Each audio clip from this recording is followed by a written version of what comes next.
మంచి పనులు చేసామో ఎన్ని చెడ్డ పనులు చేసామో మనకేం తెలుసు. ఊళ్ళో భాగవతం జరుగుతూ ఉంటే కూడా వినకుండా ఇంకెక్కడో హోటల్లోకి టిఫిన్ తిన్నారనుకుంటే వాడు నరకానికి పోతాడు కదా. ఈ ఇబ్బందులన్నీ ఎందుకు? శరీరముతో స్వర్గానికి పోదాం అనుకుని 1000 ఏళ్ళు యజ్ఞం చేశారు. యజ్ఞములకు ఒక నియమం ఉన్నది. ఇలాంటి ప్రతిష్ట జరిగినప్పుడు ఒక 40 రోజులలోపు పురాణములు జరిగితేనే ఆ ప్రతిష్ఠకి సంపూర్ణ శక్తి వస్తుంది అని మనకి పురాణాల నియమం. అందుకే ఒక పక్కన యజ్ఞం, ఒక పక్కన ప్రవచనం చెప్పేవారు. పురాణం జరగకపోతే ఇంత ప్రతిష్ట వ్యర్థమైపోతుంది. చూడండి, మీకు అందుకని భగవంతుడు ఏరి కోరి పట్టుకొచ్చి మీకు ఈ పురాణ ప్రవచనం ఏర్పాటు చేస్తాడనమాట. లేకపోతే శాస్త్రం విరుద్ధం అవుతుంది. కానీ శాస్త్ర విరుద్ధంగా ఇక్కడ ఏ కార్యక్రమం జరగదు.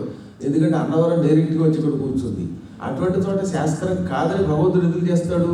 అందుకని 40 రోజులు జరిగే లోపే ఈ కార్యక్రమం పూర్తి చేస్తున్నాడు. చూడండి మీరు ఎంత ఆశ్చర్యకరంగా. సరిగ్గా మన 7 రోజులు పూర్తి అయితే 41వ రోజు పూర్తి అవుతుంది. తెలుసు మీకు, 41వ రోజు శనివారం. ఆ రోజుతో సప్తాహం అవుతుంది. ఎంత విచిత్రంగా పురాణములు ఏర్పాటు చేసుకున్న గుళ్ళు ప్రతిష్ఠ అయ్యాక ఎక్కడైనా ఉంటాయా అంటే ఈ సృష్టిలో మీకు మాత్రమే దొరికింది, ఈ గుడికి మాత్రమే దొరికింది. నేను ఆశ్చర్యపోయి ఇందాక చెప్తే వాటిలో కానీ ఆఖరి రోజు 41వ రోజు అయింది ఇందాక తెలిసింది. ఇది భగవంతుడి సంకల్పం. సప్తాహం పైగా భాగవత సప్తాహం లోపల ఉన్నది నారాయణుడు. ఆయనకి అవతారానికి సంబంధించిన ఘట్టం అన్నమాట. ఇది పూర్తిగా దైవ సంకల్పం అన్నమాట.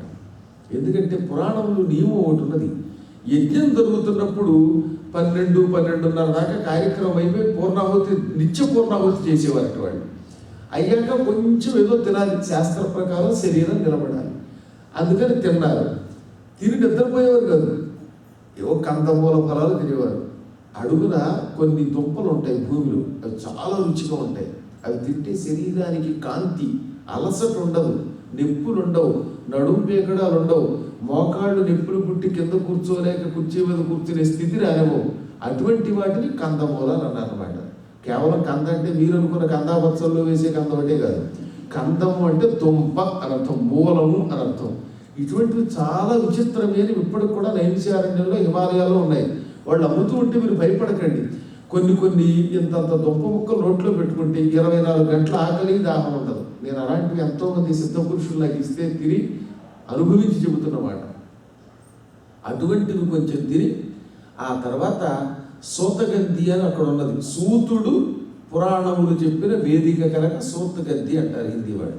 అక్కడ కూర్చుని స్వామి సూతుడు పురాణ పండితులు కూర్చునే ఆసనం మీద పౌరాణిక స్థానంలో కూర్చుంటే కింద కూర్చుని ఋషులు ఆయన ప్రశ్నించేవారు. ప్రశ్నిస్తే గురువు ఆనందంతో ఇంకా ఉత్సాహంగా చెబుతాడు కనుక అందులో అందరూ ఒకేసారి అడిగితే గందరగోళం కదా. అందుకని అయ్యా మాకు ఈ కథ చెప్పండి అని ఒకటి గంటేవారు. ఆ గంటటంలో సౌరకుడు అనేవాడిని ముందుకు తోశారు. ఎందుకంటే కథామృత రసాస్వాద కుశల సౌరభో బ్రవీత్. కథ అందరూ విన్నా ఎలా ప్రశ్నించి జవాబు రాబట్టి ఈ కథలో అమృతాన్ని ఆస్వాదిద్దామా అని చూస్తాట. కథే ఒక అమృతం. ఈ అమృత రసాన్ని ఆస్వాదించడంలో, స్వీకరించడంలో ఆరితేరిన వాడు సౌరకుడు. అందుకని ఆయన్ని ముందుకు తోశారు. ఆయన అడిగాడు, అయ్యా ఇది కలియుగం వస్తుందండి, ఈ కలియుగంలో మానవుల్ని మేము చూస్తున్నాం, ఎక్కడ చూసినా అనారోగ్యాలతో ఉంటున్నారు, ఒక్కడికి కూడా సుఖం లేదు, ఆనందం లేదు. ఇటువంటి మానవుల మధ్యలో ఉండలేకే మేము దూరంగా నైమిషారణ్యంలో హాయిగా తపస్సు చేసుకుంటున్నాం, యజ్ఞం చేస్తున్నాం. మా అదృష్టం వల్ల నువ్వు వచ్చావు. మేము నిన్ను కొన్ని ప్రశ్నలు అడుగుతాం, సమాధానం చెప్పు. ఈ సమాధానాన్ని గ్రంథ రూపంలో ప్రజలకు ఇస్తే అప్పుడు ప్రజలు భవిష్యత్తులో వింటారు. వాళ్ళు కూడా కలియుగంలో ఉండి కూడా ధరిస్తారు. ఎందుకంటే కలియుగ మానవులు ఎటువంటి వాళ్ళు ఇందులో చెప్పారు. అలసులు మొట్టమొదటి లక్షణం సోమరిపోతులు. ఆదివారం ఎప్పుడు వస్తుందా నిద్రపోదామా, శనివారం ఎప్పుడు వస్తుందా నిద్రపోదామా, లేదా గానా బజానా చేద్దామా అనుకుంటారట. ఎంత గొప్పవాళ్ళు. సోమరితనం ఎక్కువ ఇష్టం. అందుకని అలసులు. రెండవది మంద బుద్ధి బలులు. తెలివితేటలు చాలా తక్కువగా ఉంటాయి. పూర్వంలో జ్ఞాపక శక్తి ఉంటుంది. ఇప్పుడు కలియుగంలో 2 ఏళ్ళు ఎంత అంటే ఒక్క క్షణం ఉండండి ఐప్యాడ్ చూస్తానంటారు అన్నమాట. ఐప్యాడ్ మీద యూప్యాడ్ మీద ఆధారపడాల్సిన కర్మ వస్తుంది వాళ్ళకి కలియుగంలో. ఎక్కడ మీరు పూర్వంలాగా మాట్లాడడానికి కూడా తడుపుకుంటారు చూడండి. దీనికి కారణం ఏంటో తెలుసా? అసలు వినడం చదవడం పోయి కేవలం దాని దగ్గరికి టిక్ టిక్ అని కొట్టుకోవడం వల్ల ఫోన్ రాగానే అని దీర్ఘాలు తీసి అరగంట అయితే మాట్లాడినాడు. ఫోన్ చేసి కూడా ఏమీ లేదంటాడు. ఏమీ లేదని ఎందుకు ఫోన్ చేసావు అడిగాను ఒకసారి నేను. అస్తవాడు ఏమీ లేదని వాడు ఫోన్ చేసినప్పుడు అలా ఏమీ లేదని ఎందుకయ్యా ఫోన్ అంటే, అలా కదండి ఊత పదం అయిపోయింది అన్నాడు. అంటే ఒక ఊత పదం లేకుండా మాట్లాడలేని స్థితిలో పడిపోవడానికి గల కారణం ఏంటో తెలిసిన, జ్ఞాపక శక్తి తగ్గిపోవటమే. మనకి శబ్దాలు తగ్గిపోతున్నాయి. ఇది శక్తి లేక కాదు, దాన్ని ఉపయోగించుకోలేక. అంతటి కంప్యూటర్ని తయారు చేసిన ఈ బుర్రని అద్భుతమైనటువంటి వాక్చాతుర్యానికి దూరం చేతులారా చేసుకుంటా ఉన్నాడు. పూర్తిగా యంత్రాల మీద ఆధారపడిపోయి చదువు వినడం పోయిందనమాట. అందుకని క్రమంగా తెలివితేటలు తగ్గిపోయి, నీ పేరు ఏమిటని అడిగితే ఒక్క క్షణం నా డేటాను అంటాడు వాడు. అప్పుడక్కడ వాడి పేరు ఏమిటో కొడతాడనమాట. ఎంక్వైరీలోకి వెళ్ళి, ఓహో నీ పేరు ఫలానా వాడు, ఫలానా పుల్లారో పెట్టారో దెబ్బారో అని కానీ, ఓహో నా పేరు ఇదండి అని చెప్పాలి వాడు. వాడి గురించి వాడు మర్చిపోతాడు చివరికి. అలాంటి వాడు తయారవుతారని చెప్పారు. మీరు చూస్తూ ఉండండి, రాబోయే 25 ఏళ్లలో వాడి పేరు వాడు అందులో కొడితే కానీ నేనేమండి అని అడుగుతాడు అనమాట, యోగ వాసిష్ఠంలో అడిగినట్లుగా. అప్పుడు టిక్కులో మీటర్ కొడితే, ఓహో నీ ఇంటి పేరు ఇది, నీ గోత్రం ఇది, నీ పేరు ఇది అన్నాక ఇదిగో రెండో ఏం చూపిస్తాడు. అది కూడా నోటితో చెప్పలే. వ్యాసుడు రాశాడంటే ఏమిటో అనుకుంటారు కానీ కళ్ళ ముందే తెలుస్తుంది. క్రమక్రమంగా పిల్లలు కూడా అన్నీ మర్చిపోతున్నారు. అందుకని మంద బుద్ధి బలులు. ఇక మూడవది అల్పతరాయువులు. ఆయుర్దాయం చాలా తగ్గిపోయింది. పూర్వంలాగా 100 ఏళ్ళు బతుకుతాడు, 1000 ఏళ్ళు బతుకుతాడు అనేది పోయిందంతే. ఎవడు ఎంతకాలం బ్రతుకుతాడో తెలియదు. ఉన్న 4 రోజులను ఉగ్రరోగ సంకలితులు, భయంకర రోగాలతో పీడింపబడుతుంటారు. అందరికీ విచిత్ర రోగాలు. ఇది వరకు కనీవిని ఎరగని రోగాలు, మాయిదారు రోగాలు అంటే ఇవన్నమాట. ఆ రోగానికి పేరు పెట్టి ఒక వైద్యం కనిపెట్టేలోపు, చికిత్స కనిపెట్టేలోపు కొత్త రోగం వస్తూ ఉంటుంది. ఈ విధంగా మానవులు నానాయాత్ర పడిపోతూ ఉంటారు. ఖర్చు పెడదామంటే డబ్బులు కూడా ఎక్కువైపోతాయట. ఇన్సూరెన్స్ లేని ఎవడు వైద్యానికి వెళ్ళలేని స్థితి. మందభాగ్యులు. పూర్వం ఆసుపత్రికి వెళ్తే హాయిగా ఇంటికి వచ్చేవారు. ఇప్పుడు అప్పుల ఆసుపత్రిలోకి వెళ్ళాడంటే ఇక వాడు అయిపోయాడు. అదనమాట. దురదృష్ట జీవులు అవుతారు. ఐశ్వర్యాలు తగ్గిపోతాయి. కాగితం కట్టలు ఉంటాయి కానీ నిజమైన ఐశ్వర్యం లేదని అర్థం అనమాట. ఒక్కసారి ఆలోచించండి. కాగితాలు ఉన్నాయి, ఆరోగ్యం అనే సంపద ఉందా? ఆనందం అనే సంపద ఉందా? భార్యాభర్తలిద్దరం మేమిద్దరం ఎప్పుడూ ఒక్క క్షణం కూడా తగాదా పడకుండా సుఖంగా ఉంటున్నాం, వేళకింత వండుకు తింటున్నాం అన్నవాళ్ళు ఉన్నారా? కిందటి వారం వంకాయ కూరనే ఈ వారం కూడా వేడి చేసుకోకుండా తాజాగా తినగలిగే వాళ్ళు ఎంతమంది ఉన్నారు? ఇదన్నమాట మందభాగ్యులు అంటే అర్థం. అది ఇన్ని కట్టలు సంపాదిస్తున్నా ఈ కట్టలని పొట్టలు నింపడానికి కాకుండా ఏదో చెత్త బుట్టల్లో దాచుకోవడానికి ఉపయోగపడుతున్నాయి తప్ప ఎందుకు లేకుండా అయిపోతున్నారు. ఇది మందభాగ్యులు, కలియుగంలో మానవుల లక్షణం. సుకర్మములెవ్వియు చేయజాలది కలియుగమందు మానవులు. మంచి పని అనేది ఒక్కటి చెయ్యలేరు ఈ కలియుగంలో. ఎవరైనా చేస్తే ఎందుకు వచ్చిందయ్యా, గుళ్ళు కడతానంటావు, గోపురాలు కడతానంటావు, దేవాలయాలకి పెడతానంటావు, ఉపన్యాసాలు అంటావు, ఉపరి సన్యాసం అంటావు, ఇంట్లో కూర్చోక పిజ్జాలు తిని లజ్జ విడిచిపెట్టి బొజ్జ పెంచుకోక ఎందుకు వచ్చింది అంటాడు. చేసేవాళ్ళు కూడా చేయనివ్వరు. అటువంటి కలియుగమందు మానవులు, ఈ కలియుగంలో ఇలా ఉండే మానవులకు ఈ లక్షణములు కావున ఎయ్యది సర్వసౌఖ్యమై అలవడు ఏమిటం పొడవున ఆత్మకు శాంతి మునీంద్ర చెప్పవే. ఇటువంటి మానవులకి సుఖం ఎలా వస్తుంది? అన్ని రకాల ఆనందములు ఎలా కలుగుతాయి? శరీర సౌఖ్యం, మనస్సౌఖ్యం. ఈ రెండు దేని వల్ల వస్తాయి? ఆత్మశాంతి ఎలా వస్తుంది? ఇది చెప్పమన్నారు వాళ్ళు. అప్పుడు ఆయన ఈ రెండు ఇచ్చే ఒక అద్భుతమైన ఘట్టం ఉంది. అదే శ్రీమద్ భాగవతం అనే పురాణం. ఈ పురాణం వింటే ముందు ఈ లోకంలో సుఖాలు లభిస్తాయి, భక్తితో శ్రద్ధతో వింటే. శరీరం విడిచిపెట్టాక కైవల్య సిద్ధి, మోక్షము వస్తుంది, లేదా కనీసం ఉత్తమమైన గతులైనా వస్తాయి. కాబట్టి భాగవతం అని ఒక దివ్య ఘట్టం ఉంది. దాన్ని మా గురువు గారు వేదవ్యాసుల వారు రాశారు. ఆయన కొడుకు శుకుడికి ఇచ్చాడు, శుకుడు దాన్ని పరీక్షిత్తుకి ఇచ్చాడు అన్నాడు క్లుప్తంగా. అప్పుడు అడిగారు వాళ్ళు, వేదవ్యాసుల వారు ఈ భాగవతం ఎందుకు రాయవలసి వచ్చింది? అందులో ఏ కథలు ఉన్నాయి? ఆ కథలలో ఎవరి గుణములు ఉన్నాయి? ఇదంతా వివరించమన్నాడు సౌనకుడు.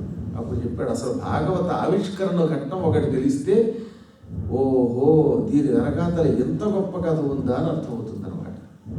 ఎందుకు పనికిరాడనుకున్న ఒక దాసీపుత్రుణ్ణి పాచి పని చేసుకునే ఆవిడ కొడుకుని ఒక మహర్షిగా మార్చిన ఘట్టం భాగవతం అంటే. ఒకప్పటి మాట, వేదవ్యాసుల వారు సరస్వతీ నదీ తీరంలో కొంతకాలం తపస్సు చేశాడు. ఆయన చాలా ఆశ్రమాలు ఉన్నాయి, అందులో సరస్వతీ నదికి వెళ్ళాడు. అంటే ఇప్పుడు బదరీ దగ్గర 4 కిలోమీటర్లు బదరీనారాయణుడి గుడి దగ్గర నుంచి మానా అంటారు ఆ స్థలాన్ని. అద్భుత స్థలం. అక్కడే సరస్వతి మనకు కనపడుతుంది, ఇంకెక్కడ కనపడదు. అక్కడ అద్భుత స్థలంలో సరస్వతి నది నిరంతరం ప్రవహించి ఒక 4 కిలోమీటర్ల తర్వాత మళ్ళీ అలకనందా నదిలో కలిసిపోతుంది. ఇంకా అక్కడి నుంచి మనకి సరస్వతి అంతర్వాహిని కనపడదు. అక్కడ ఒక కొండ గుహ కూడా ఉంది. ఆ గుహ వ్యాస గుహ అంటారు. పక్కనే గణపతి గారు ఉంటారు, గణేశ గుహ. భారతం అక్కడే రాశాడు ఆయన, భాగవతం అక్కడే రాశాడు ఆయన. ఆ గుహలో నిత్యం ఉంటూ రోజు సరస్వతి నదిలో స్నానం చేసి మళ్ళీ కొండ గుహలోకి వెళ్ళేవాడు. ఎంత చలో తెలుసో వెళ్ళిన వాళ్ళకి తెలుస్తుంది అనమాట. అందులో అడుగు పెడితే శరీరం స్తంభించిపోతుంది కాసేపు. ఒకప్పుడు నేను స్నానం చేస్తే నాతో పాటు నా శిష్యులంతా దిగి అలా ఉండిపోయారు, బిగుసిపోయి. గంట సేపు వాళ్ళ శరీరాలు రుద్దితే కానీ మళ్ళీ బయటికి రాలేకపోయారు. అంత కఠినమైన చలిది, -డిగ్రీస్ కదా అవన్నీ. మరి హిమాలయ అదిగో అక్కడ సరస్వతి నదిలో ఆయన మహర్షి కనుక, జ్ఞాని కనుక, యోగి కనుక హాయిగా స్నానం చేసి ఒక రోజున తన ఆశ్రమం దగ్గర ఒక నల్ల చెక్క చర్మం వేసుకుని జపం చేద్దాం అనుకున్నాడు. కానీ ఎందుకో జపం చేద్దామంటే ఈయన మనస్సు లగ్నం అవ్వడం లేదు. మనస్సు జపం మీద లేదు, అటు ఇటు చెదిరిపోవడం మొదలెట్టింది. ఏమిటిది? ఇదివరకు ఎప్పుడైనా జపమాల పట్టుకుంటే అలా మనస్సులో ఆ జప అధిష్టాన దేవత గుర్తుకొచ్చేవాడు. ఇవాళ ఎన్నిసార్లు తలుచుకుందామన్నా నామం బయటికి రావటం లేదు, మనస్సు ఎక్కడ ఉండటంలో దుఃఖం కలుగుతోంది. ఏదో తెలియని బాధ. ఆ బాధ ఇదేని తెలియదు. రోగము ఇది అని తెలిసిందనుకోండి, మందు వేస్తాం. అసలు రోగమే తెలియకపోతే ఓ డాక్టర్ గారికి వెళ్ళి అంత గొప్పవాడు, కానీ అసలు ఆ రోగం ఏమిటో ఐడెంటిఫై చేయలేకపోతున్నాడు. చేస్తే దానికి మందు ఇవ్వగాడు. ఈయనకి బాధ ఉంది, బాధకి కారణం తెలియదు, తెలిస్తే మందు వేయచ్చు. ఎలా ఇప్పుడు? అందుకని లోపల లోపల లోపల లోపల అలా గెలుచుకుంటున్నాడు. ఏదో తెలియని అశాంతి, జపం చేయలేదు. ఆ సమయంలో ఆకాశంలో ఒక మెరుపు మెరిసిందిట. ఎప్పుడైనా మహానుభావులకి దుఃఖం కలిగితే తీవ్రంగా ఆ దుఃఖం తొలగించడానికి భగవంతుడు ఎవరో ఒకరిని పంపుతాడనమాట. చెప్పారు, ఇదే కార్యకారణ సంబంధం. ఎప్పుడు ఎవరి చేత ఏమి చేయించాలో పైవాడు నిర్ణయిస్తాడు పరమాత్ముడు. వాడి సంకల్పం ఉంటేనే ఏదైనా జరుగుతుంది, తత్సంకల్పం లేకపోతే ఏమీ ఉండదు. తెల్లని ఒక కాంతి కనపడింది. ఏమిటా అని చూశాడు వ్యాసుడు. స్వచ్ఛమైన పిండి వెన్నెల, కార్తీక పూర్ణిమ నాటి చంద్రుడి వెన్నెల దిగుతున్నట్టుగా ఉందన్నమాట. ఆ వెన్నెలలో నుంచి కనిపించాడు ఒక ఆయన.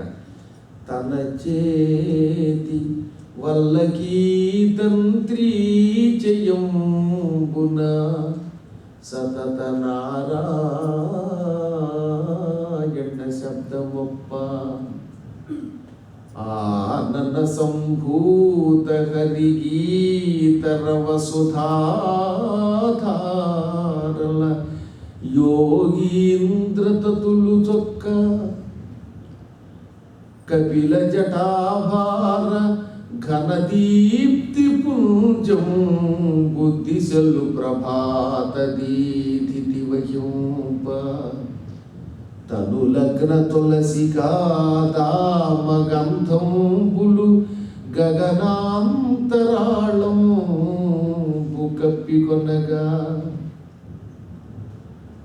భద్ర విమల కీర్తి పారగుడ ఆరూఢనయ విశారదుండు నారదుండు వచ్చెమెంట నుండి వాసవీ నందను కడకు మాటలాడగరుణతోడ.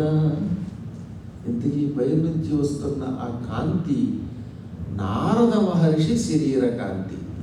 నారద మహర్షి తెల్లగా ఉంటాడు, స్వచ్ఛంగా ఉంటాడు, పాల సముద్రపు నురుగులో ఉంటాడు, మల్లె పువ్వులో ఉంటాడు. ఆయన దిగుతున్నాడు. ఆయన ఎలా ఉన్నాడు? తెల్లగా ఉన్నాడు. ఆయన చేతిలో మహతి అని ఒక వీణ ఉన్నది. ఈ వీణ వాయిస్తూ సరి గమ పద నిస సంజ్ఞములు 8ంటికి బదులుగా స రి గ మ ప ద ని స ఈ 8 అక్షరాలకి బదులుగా ఓం నమో నారాయణాయ అష్టాక్షరీ మంత్రమే పాడుతున్నాడు. ఇంకా ఆయన పాడుతున్నట్ట అన్ని హరికథలే. శ్రీ మహావిష్ణు కథలు తప్ప పనికి మారిన పాటలు ఒక్కడు కూడా పాటల. దౌర్భాగ్యపు సినిమా పాటలు అసలు ఆయన జీవితంలో పాడినాయి. అది పాడితే అన్నీ నారాయణ స్మరణమే అన్నమాట. ఇక ఆయన గానమాధుర్యం చెప్పేది ఉంది. ఆయన పాడుతుంటే ఆ మాధుర్యానికి అక్కడున్న ఋషులంతా పరవశించిపోయారు. ఎండిపోయిన చెట్లుకి చిగుళ్ళు వచ్చాయి. ఎందుకు? అక్కడ ఒక ఆశ్రమం ఉంది. ఆశ్రమాన్ని దొంగలతో కట్టారు. చెట్లు నరికి ఆ దొంగలతో కలపతో కట్టారు. ఆ కలప అంతటికి వేళ్ళు వచ్చాయి, ఆకులు వచ్చాయి, ఆ చెట్టు అయిపోయింది. ఇక నిజంగా నారదుడు వచ్చి ఇక్కడ పురాణం చెబితే ఇవన్నీ చెక్క కొంపలే. ఈ చెక్కలన్నీ చెట్లు అయిపోతాయి. అందుకనే నారదుడు ఏం చేశాడంటే నేను వెళ్ళడం బదులు నా బదులు వీళ్ళని నిలబెప్పాడు. అభినవ నారదుడు. మళ్ళీ ఇబ్బంది కనుక రేపటి నుంచి ఇవన్నీ చెట్లు అయిపోయి ఆశ్రమాలు అయిపోతాయి కనుక. అది ఆయన గొప్పతనం అన్నమాట. ఎండిపోయిన చెట్లు చిగురించేంత మధురమైన కంఠంతో పాడుతున్నాడు ఆయన. మెడ నిండా తులసి మాలలు వేసుకున్నాడు, ఏ గండువ వేసుకున్నట్టుగా. ఈ తులసి మాలల నుంచి వస్తున్న సువాసన ఆకాశం అంతా నిండిపోయింది. ఆయన జుట్టు ఒక రకమైన నలుపు ఎరుపు కాని రంగులో ఉంది. ఒక మొక్కలో చెప్పాలంటే గోరింటాకని ఒకటి ఉంటుంది, దాని ఇంగ్లీష్ వాళ్ళు హెన్నా అంటున్నారు ఈ మధ్యన. అది నెత్తి మీద పెట్టుకున్న ఆడవాళ్ళ జుట్టు ఎలా మారుతుందో అలా ఉంటున్నారు ఆయన జుట్టు అని చెబితే ఇప్పుడు మీకు బాగా అర్థమైంది. ఎంత ఆనందం కలిగింది. ప్రాక్టికల్ అంచేత ఆయన మోక్షం ఇచ్చే చెట్టుట. చెట్టుకు అప్పుడే చిగుళ్ళు పుడితే ఎలా ఉంటాయి? ఆ చిగుళ్ళల్లో ఉన్నాయన్నమాట తల వెంట్రుకలు, ఒక రకమైన రాగి రంగులో. ఈ కాంతి ఆకాశం నుంచి దిగుతూ ఉంటే సూర్యుడి ఎర్రని కిరణములు వస్తున్నాయా అన్నట్టుగా ఉంది. దాంతో దిశలు ప్రభాత దీధితి వహ్యంప.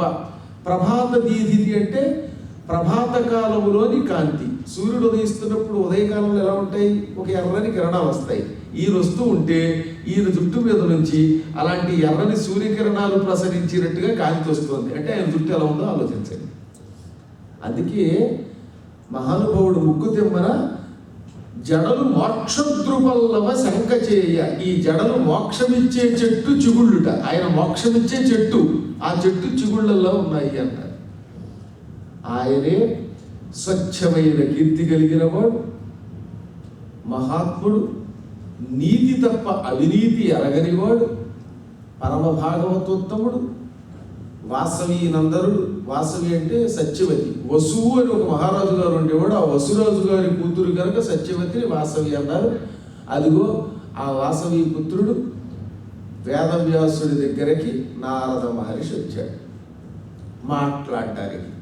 రాగానే ఆశ్చర్యపోయాడు. మనస్సులో ఏదో రవ్వంత శోకం రాగానే, దుఃఖం రాగానే పరిగెత్తుకుంటూ వచ్చాడు.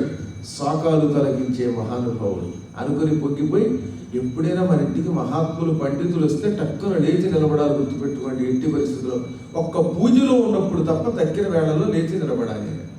చేతిలో పువ్వులు, పత్రి ఇలాంటివి ఉండి దేవాలయంలో పూజ చేస్తున్నప్పుడు ఒక క్షణమాగి పూజ పూర్తి చేసుకొచ్చి స్వాగతం చెప్పాలి. అలా కాకుండా మిగతా వేళలో హాయిగా కుర్చీలో టీవీ కూర్చున్న హాయి వచ్చాము మిస్టర్ పద్మాకర్ అన్నారా, ఈ వీడికి వచ్చే నరకం అంతా ఇంత కదా, వాడు పని అయిపోయినట్టే అని నేను చెప్పలా. వ్యాసుల వారు చెప్పారు పురాణంలో, మళ్ళీ నేను చెప్పాను లేదు. అందుకని వేదవ్యాసుడు అంతటి అష్టాదశ పురాణాలు రాసిన పౌరాణికుడు కూడా సంభ్రమంతో ఆశ్చర్యంతో లేచి నిలబడ్డాడు. లేచి నిలబడి వెంటనే ఆయనకి చెక్క చర్మం ఇచ్చి కూర్చోబెట్టి కాళ్ళు కడగడానికి ఇచ్చే నీటిని పాద్యం అంటారు, గుర్తుపెట్టుకోండి. చేతులు కడుక్కోవడానికి ఇచ్చే నీరు అర్ఘ్యం, త్రాగడానికి ఇచ్చే నీరు ఆచమనం. అది అర్ఘ్యపాద్యాదులు ఇవ్వడం అంటే. ఇంటికి వచ్చిన వాళ్ళకి అదొక నియమం పూర్వం. అసలు ఇప్పుడు ఎక్కడికి వెళ్ళినా కాళ్ళు కడుక్కోకుండా వచ్చి కూర్చుంటున్నారు కనుక ఇక కాళ్ళు కడుక్కోవడానికి నీళ్ళు ఎందుకు? కాలప్రభావం అది. ఇంకోటి ఏంటంటే హిమాలయ పర్వతాల్లో చలి ఎక్కువ ఉంటుంది, అక్కడ కాళ్ళు కడుక్కోవడానికి నీళ్ళు ఇచ్చిన ఇబ్బంది. అందుకనే అటువంటి చోటకి వెళ్ళినప్పుడు మినహాయింపు, కాలాన్ని బట్టి దేశాన్ని బట్టి అనుకోండి. అందుకని మీకు ఆ మినహాయింపు ఇచ్చేసాను. ఇంటికి రాగానే చెప్పుతో నీళ్ళు ఇవ్వద్దు, చల్లని నీళ్ళు, అదో యాత్ర బట్టి. లేకపోతే అన్నీ ఇచ్చి ఆసనం ఇచ్చి కూర్చోబెట్టి ఆ తర్వాత వినయంగా ఆయన అనుజ్ఞ తీసుకుని పక్కన కూర్చున్నాడు. కూర్చుని, మహాత్మా ఎక్కడి నుంచి ఇక్కడికి వస్తున్నారు అనగా, నా సంగతి పక్కన పెడదాం, సమస్త లోకాలు తీర్థయాత్రలు చేస్తూ తిరిగి వస్తున్నాను. నిన్ను చూస్తేనే ఏదో తెలియని కొంచెం బాధతో ఉన్నట్టు అనిపిస్తున్నావు. నీ దుఃఖం ఏమిటి? మెల్లిగా చేతిలో ఉన్న వీణ శృతిని చేసుకుంటూ, ధాతవు భారత శృతి విధాతవు, నువ్వు సాక్షాత్తు బ్రహ్మవయ్యా. ఎందుకో తెలుసా? బ్రహ్మగారు మానవుల్ని సృష్టించాడు, కానీ నువ్వు భారతం అనే పంచమ వేదాన్నే రాసావు ఏకంగా. అంత గొప్ప బ్రహ్మవి నువ్వు, గొప్ప బ్రహ్మవి, నూతన బ్రహ్మవి. అక్కడ 4 వేదాలు ఉంటే నువ్వు పంచమ వేదం మానవులకి ప్రమాణంగా ఇచ్చిన వాడి. వేద పదార్థ జాల విజ్ఞాతవు, వేదం అంతా బాగా ఎరిగిన వాడి. వేదం చదవటం వల్ల ఉపయోగం లేదు, చదవడం వల్ల ఎలాగో కొంత ఉపయోగం ఉండదని కాదు, దాని అర్థం తెలుసుకుంటే ఇంకా లాభం అనమాట. ఒక శబ్దానికి ఆనందం ఎప్పుడు వస్తుందంటే అర్థం తెలిస్తే. రాయనడుడు అన్నారు అనుకోండి, ఆ ఇమిగ్రేషన్ దగ్గర వాళ్ళ లాంగ్వేజ్ నాకు అర్థం అవ్వకపోతే ఉపయోగం ఉంది. నువ్వు ఎందుకు వచ్చేవాడు అడిగితే వాడికి సమాధానం చెప్పాలంటే వాడు ఏమడిగాడో తెలియాలి నాకు. లేకపోతే అలా వెరుమోహం వేసి కూర్చుంటాం. ఎక్కడైనా అంతే, చదివిన దాని అర్థం తెలిస్తే అదొక ఆనందం. అవి బాగా ఎరిగిన వాడివి, వేదానికి అర్థం చెప్పగలిగేవాడు చాలా కొద్ది మంది ఉంటారు. చాలా కష్టం అది. అంత గొప్ప భాష, అంత విశేషం. లేకపోతే స్వరంలో తేడా వస్తే, ఇప్పుడు అలక్ష్మీర్వేనశ్యతాంతం మురుడి అంటే లక్ష్మీర్వేనశ్యతాంతం మురుడి అన్నారు అనుకోండి, మీ లక్ష్మి నశిస్తుంది. అలక్ష్మి అంటే దరిద్ర దేవత, నా దరిద్ర దేవత నశించుగాక అని శ్రీ సూక్తంలో ఉంది. అక్కడ అలక్ష్మి అని చదవకుండా లక్ష్మీర్వేనశ్యతాంతం మురుడే చదివాడు ఎవడో, వెంటనే ఆ రోజు నుంచి వీడి లక్ష్మి నశిస్తుంది. లక్ష్మి అంటే కేవలం డబ్బని అనుకోవద్దు, ఎన్ని రకాల లక్ష్ములు ఉన్నాయో. ఆనంద లక్ష్మి నశించిందా, సంతాన లక్ష్మి నశించిందా, విద్యాలక్ష్మి నశించిందా, ఇంక వీడు బతికుండి ఉపయోగం ఏమిట? కాబట్టి శబ్దం చాలా అర్థం తెలుసుకుని వాడాలి అన్నారు అనమాట. ఒక్క క్షణంలో చాలా తేడా వచ్చేస్తుంది. అందుకే భగవంతుడికి ఒక నమస్కారం చేసి నా చేత మంచి శబ్దం పలికించాలి, వాడు చూసుకుంటాడు అప్పుడు దాని సంగతి. నీవు రాయడమే కాక వేదములో ఉన్న అర్థములు గ్రహించిన వాడి, విజ్ఞాతవు, యోగినేతవు, యోగులకు నాయకుడివి. ఇన్నున్నాయా? ఇవి ఉన్నవాడికి అహంకారం ఉంటుంది, కానీ నువ్వు కామముఖ్య రిపుషక్క విజేతవు. మీరు ఎక్కడ చోట కొంచెం చదువుకున్నా, కొంచెం కీర్తి వచ్చినా, కొంత డబ్బు వచ్చినా, నా అంత గొప్పవాడు లేడని ఒక అహంకారం బయలుదేరుతుంది. ఈ ఎంతకాలం ఉంటుంది పిచ్చ అహంకారం అనుకుంటున్నాం. కానీ మనం ఇవాళ మన దగ్గర ఎంత డబ్బైనా ఉండని, నీకు ఎంత పదవైనా ఉండని, నువ్వు ఎంతకాలం బతుకుతావు? టక్కులు ఎగిరిపోతావు. ఆ ఎగిరిపోయే ముందు మళ్ళీ మంచం మీద పడ్డావా, ఈ జనమందరూ నీకు కావలసింది. ఏడుస్తూ కూర్చుని, బోల్డ్ డబ్బు ఉందండి, మా అమ్మాయి నా మొహం చూడదు, మా అబ్బాయి నా మొహం చూడదు, కొడుకు లేడు, కోడలు లేడు, అన్నం పెట్టేవాళ్ళు లేడని ఏడుస్తున్న వాళ్ళు ఎంతమంది ఉన్నారు. ఆ స్థితి మనకి రాకూడదు. ఎందుకు వస్తుందంటే అహంకారాదుల వల్ల. ఈ అహంకారాదులన్నీ జయించవు, వినీతుడవు, అన్నీ ఉన్నా వినయం ఉన్నవాడివి. వినయంగా కూర్చుంటే మహాత్ముల దగ్గర వ్యాసుడు లాంటి వాడు. వ్యాసుడు అంటే మనకి విష్ణువు. రేపు రాబోతుంది ఆషాఢ పూర్ణిమ, ఆయన పుట్టాడు. ఆ రోజున గురు పూర్ణిమ జరుపుకుంటున్నాం, మనందరికీ గురువు ఆయన. అటువంటి మహానుభావుడు ఒకటా రెండా? మత్స్య మార్కండేయ భవిష్య భాగవత బ్రహ్మ బ్రహ్మాండ బ్రహ్మవైవర్త వరాహ వామన వాయు విష్ణు అగ్ని నారద పద్మ లింగ గరుడ కూర్మ స్కాంద పురాణములని 18 పురాణాలు ఎడతెరిపి లేకుండా రాసేసిన వాడు. మహాభారతం 1,07,281 శ్లోకాల గ్రంథం రాసిన వాడు. ఉప పురాణాలు 18, సౌర ఉశలస పాత్మ గాంధర్వాది పురాణాలు రాసిన వాడు, బ్రహ్మసూత్రాలు రాసిన వాడు. ఇంతటి వాడయుండి వినయంగా కూర్చుంటే చేతులు కట్టుకుని నారదుడు లాంటి వాడు వస్తే అది ఆయన గొప్ప జ్ఞానం పరాకాష్ఠ అండి. అందుకని వినీతుడవు. ఈవు చలించి చల్లరే కాతరు కైవడిన్ భగవకారణమేమి పరాశరాత్మజ. అటువంటిది నువ్వు ఒక పిరికివాడిలాగా అయ్యో అని ఏడుస్తున్నావు. నీకెందుకు వచ్చింది శోకము? శోకం ఎప్పుడు వస్తుంది? అజ్ఞానం వల్ల వస్తుంది. నీవు విజ్ఞానివి, అజ్ఞానం వల్ల వచ్చే శోకం విజ్ఞానికి ఎందుకు వచ్చింది అంటే నీలో ఏదో చిన్న ఇబ్బంది వచ్చింది అనమాట, చెప్పుకోలేకపోతున్నావు. నీ శోకానికి మూల కారణం ఏమిటి అని అడిగాడు. అడిగితే చెప్పడం, అడగకపోతే చెప్పడానికి కొంచెం మొహమాటం ఈయనకి. అప్పుడు చెప్పాడు ఆయన, అయ్యా నువ్వు చెప్పినవన్నీ నిజమేమో, అది కూడా నిజమనలేదండి, నిజమేమో అన్నాడు. ఎంత వినయం! నువ్వు అన్నట్టు నిజమే, నేను రాసిన పుస్తకాలు రాయలేదు ఎవరు, నాకు వచ్చిన కీర్తి ఎవరికి రాలా, అసలు నా పురాణం వినడానికి జగమంతో చూస్తున్నారు, వెబ్సైట్లో నాకు ఎంతమంది ఫాలోయింగ్ ఉన్నారు అన్నాడా? అల్లా అనుంటే అహంకారం అది. మీరు చూడండి, వెంటనే ప్రతివాడు కూడా నాకు గొప్ప ఫాలోయింగ్ ఉందంటాడు. బోడి ఫాలోయింగ్, ఏమిటి ఫాలోయింగ్? వీడి ఫాలో అయ్యేవాడు ఒకడే, యమకింకర్లే టక్క పట్టుకుపోతాడు ఎప్పుడు సమయం చూసి. నేను చాలామంది ఆశ్చర్యం అనమాట, మీకు వెనకాల బోర్డు ఫాలోయింగ్ ఉందంటే ఏమిటయ్యా ఫాలోయింగ్? నేను ఫాలో అయిపోయేటప్పుడు వాడు ఫాలోయింగ్ అవ్వకుండా పైవాడు శ్రీమన్నారాయణుడు ఫాలో అవ్వాలని నేను చూస్తున్నాను, నువ్వు 2 సార్లు పోయి నన్ను ఫాలో చేయగలనండి. నయాగరా ఫాల్ రామని కింద పడినట్టుగా అక్కడి నుంచి కిందకి పడిపోతారు. యయాతి మహారాజు గారు స్వర్గానికి వెళ్ళాడు శరీరంతో. వెళ్ళగానే ఇంద్రుడు తన పక్కనే సీట్ ఇచ్చి కూర్చోబెట్టి, ఏం గొప్పతనం చేసి నువ్వు స్వర్గానికి వచ్చేసావని అడిగాడు. తిన్నగా ఉండొచ్చు కదా, బాగా అడిగవయ్యా ఇంద్ర, నీకంటే గొప్పవాడు ఇంక ఈ సృష్టిలో లేడు నీ గర్వం, కానీ నేను గొప్పవాడిని, ఎన్ని యజ్ఞాలు ఎన్ని దానాలు చేశాను, అసలు నా ముందు ఎవడైనా బలదు, నువ్వెంత ఏదో అదృష్టం లేక లేకపోతే నీ సింహాసనం నాది అన్నాడు. వెంటనే ఇంద్రుడు, నువ్వు చేసిన పుణ్యముల వల్ల స్వర్గానికి వచ్చావు, నిన్ను పొగుడుకోవడం వల్ల మొత్తం పుణ్యం పోయింది, పో కిందకి అని తలకిందులుగా తోసేశాడు. మహాభారతం ఆదిపర్వంలో ఉంటుంది. ఒకసారి వద్దిపతి పద్మాకర్ ప్రవచన.comలో కొట్టండి, ఆదిపర్వం వినండి ఇంటికి వెళ్ళి, ఈ కథ అంతా అద్భుతంగా వస్తుంది. అందులో తల్లకిందులుగా పడిపోయాడు.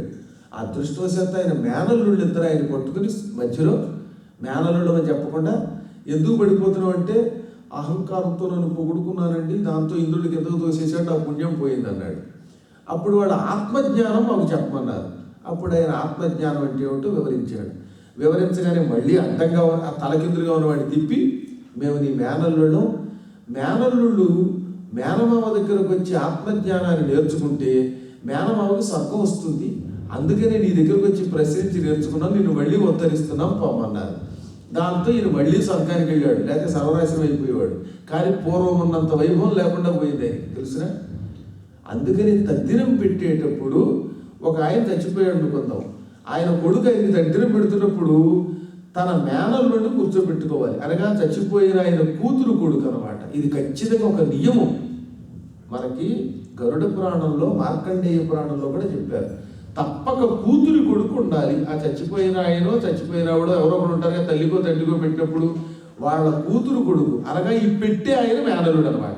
కర్త యొక్క మేనల్లుడు ఒకడు ఉంటే ఈ తద్దినంలో లోపం పోయి వీళ్ళు ఒకవేళ నరకంలో ఉంటే కూడా స్వర్గానికి కడతారు. ఇది కిటుకు. మీ పెద్దవాళ్ళని ఎవరినైనా గ్యారంటీగా స్వర్గానికి పంపాలంటే, ఏమో వాళ్ళు ఎక్కడున్నారో మనకి తెలియదు కనుక వెంటనే ఆ తద్దినంలో వీళ్ళని పెడితే వీళ్ళ ధర్మమానని వాడు పెడతాడు అన్నారు. కొంచెం సక్రమంగా పెడితే దోసకాయ పచ్చడి, ఉల్లిపాయ, ఈ 2 ఎట్టి పరిస్థితుల్లో తద్దినంలో వాడకండి, గుర్తుపెట్టుకోండి. కఠోర నియమం. దత్తాత్రేయుడు మార్కండేయ పురాణంలో అలర్కోపాఖ్యానంలో చెప్పించాడు.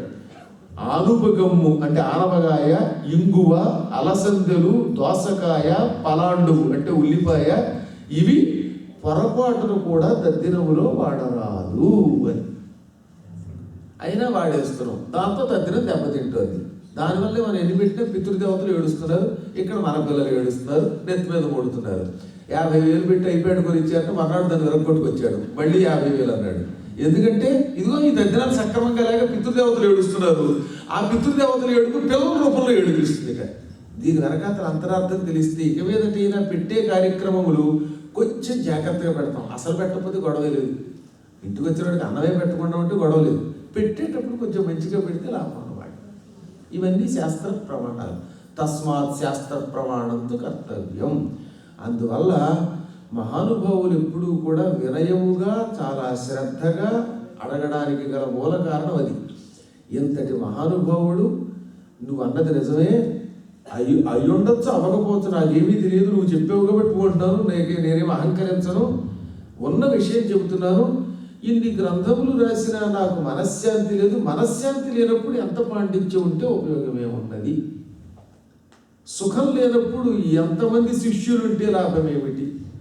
నా మనస్సులో ఉన్న వేదన ఎందుకు వచ్చిందో చెప్పి ఆ వేదనకి నువ్వే చికిత్స కూడా చెయ్యి అన్నాడు. రోగం ఏమిటో చెప్పి ఆ రోగానికి మందు వెయ్యి అన్నాడు గురువు గారిని. అప్పుడు చెప్పాడు ఆయన, నువ్వు చేసిన తప్పేమిటో చెబుతున్నావు. అంచితమైన ధర్మచయమంతయు చెప్పితివి, అందులోన ఇల్చుకగాని విష్ణు కథలేర్పడదల్పవు. ధర్మముల్ ప్రపంచించిన మెచ్చునే గుణ విశేషములెన్నినగాక, నీకు ఈ కొంచెము వచ్చుటల్ల హరికోరి నృతింపమి ఆర్యపూజిత. నువ్వు చేసిన పొరపాటు ఏమిటో తెలుసా? భారతం పురాణాలలో ఎవరు ఎలా నడుచుకోవాలి, ఏ పని ఎలా చెయ్యాలి, ఇప్పుడు దాకా చెప్పాను కదా, అది ఆయన చెప్పిందే కదా మార్కండేయ పురాణంలో. తద్దినం ఇలా పెట్టాలి, దీనికి ఉండాలి, ఇలా పడుకోవాలి, ఇలా నిద్రపోవాలి, ఇవన్నీ చెప్పాట. వీటిని అంచితమైన ధర్మచయము, మొత్తం మానవుడు నడుచుకోవడానికి పనికొచ్చే ధర్మములు అన్నీ చెప్పాడు. పగలు ఎలా పడుకోవాలి, రాత్రి ఎలా పడుకోవాలి. పగలు పడుకోవాలంటే దానికి వెనకాల బాగా అలసట ఉంటారంటే ఒట్టే పడుకోకూడదు. రాత్రి కానీ ఎప్పుడైనా నిద్రపోయేటప్పుడు తూర్పు దక్షిణం దిక్కులకేసి తలపెట్టి పడుకోవాలి, పడమరకేసి ఉత్తరంకేసి పడుకోరాదు చెప్పాడు ఆయన సుస్పష్టంగా. మార్కండేయ పురాణంలో చెప్పాడు, నరుడుత్తర పశ్చిమముల శరముగా నిద్రించుటెక్కు చేయు కుమారా. మానవుడు ఉత్తర పశ్చిమ దిక్కులకేసి తలపెట్టి పడుకొని నిద్రపోవడం తప్పు. ఉత్తరం కేసి తలపెట్టుకుంటే తెలివితేటలు పోతాయి, పడమరకేసి తలపెట్టి పడుకుంటే క్రమంగా ఐశ్వర్యం పోయి అప్పులు పాలవుతావు. తూర్పు దక్షిణములకేసి తలపెట్టి నిద్రపో. తూర్పుకేసి తలపెట్టుకుంటే లేవగానే పడమర చూస్తావు, దానివల్ల సంపదలు పెరుగుతాయి. ఉత్తరం కేసి తలపెట్టుకోకూడదు, దక్షిణం కేసి తలపెట్టుకోగానే లేగానే ఉత్తర దిక్కు చూస్తావు, కుబేర దిక్కు, దానివల్ల నీకు క్రమక్రమంగా తెలివితేటలు అభివృద్ధి పొందుతాయి. ఇవన్నీ నియమాలు చెప్పావు. ఇవన్నీ చెప్పావు కానీ ఎక్కడైనా భగవంతుడైన వాసుదేవుడు ఎత్తిన అవతారముల గురించి చెప్పావా? శ్రీ మహావిష్ణువు ఎన్ని అవతారాలు ఎత్తాడు, అవతారాలలో ఏమేం చేశాడు, ఈ లీలలేమిటి, గుణములేమిటి, కథలేమిటి, భక్తుల చరిత్రను రాయాలి. భక్తుల చరిత్ర రాయకపోతే, తన గుణములను వర్ణించకపోతే భగవంతుడు వాసుదేవుడు అనంతుడు పురుషోత్తముడు సంతోషించడు. ఆయన సంతోషం కోసం నువ్వు భాగవతం రాయి అనగా విష్ణుమూర్తి 22 అవతారాలు ఎత్తాడు. ఆ 22 అవతారాలని ఎవరి కోసం ఎత్తాడు, లేక ఏ లీలలు చేశాడు అవతారాల్లో చెప్పు. నిజానికి విష్ణుమూర్తి కొన్న 10 అవతారాలు అవసరమా? మొత్తం 22 ఎత్తాడు. అందులో నారదుడు, కపిలుడు, సనక సనందనాథులు, ఇవన్నీ అవతారాలే. కాకపోతే వీటిలో 10 అవతారాలు బాగా ప్రసిద్ధికి ఎక్కాయి కనుక వాటిని దశావతారములు. ఈ 10 ఒక ప్రత్యేక అవతారాలు అన్నమాట. మొత్తం ఆయన ఎత్తిన 22, అందులో 21 అంశావతారాలు. ఏ తేజాంశ కళాపుంస కృష్ణస్తు భగవాన్ స్వయం. ఇవన్నీ అంశావతారములు. కృష్ణస్తు భగవాన్ స్వయం. ఒక్క కృష్ణుడు మాత్రం డైరెక్ట్గా భగవంతుడు దిగి వచ్చేశాడు. అందుకని కృష్ణుడు స్వయంగా సంపూర్ణ అవతారం. ఈ అవతారాల గురించి రాయి. అలా రాస్తే ఆయన సంతోషిస్తాడు. అప్పుడు నీ దుఃఖం తొలగుతుంది. నీకు ఈ కొరత, ఈ బాధ రావడానికి గల మూల కారణము హరి లీలలు వర్ణించకపోవడమే, ప్రహ్లాదాది మహాభాగవతుల కథ రాయకపోవటమే.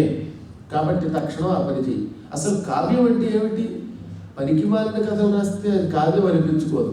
భగవంతుడి నామాలు, గుణాలు, కథలు వర్ణిస్తే దాన్ని కావ్యం. కావ్యానికి నిర్వచనం వ్యాసుల వారికి నారదుడు చెప్పాడు.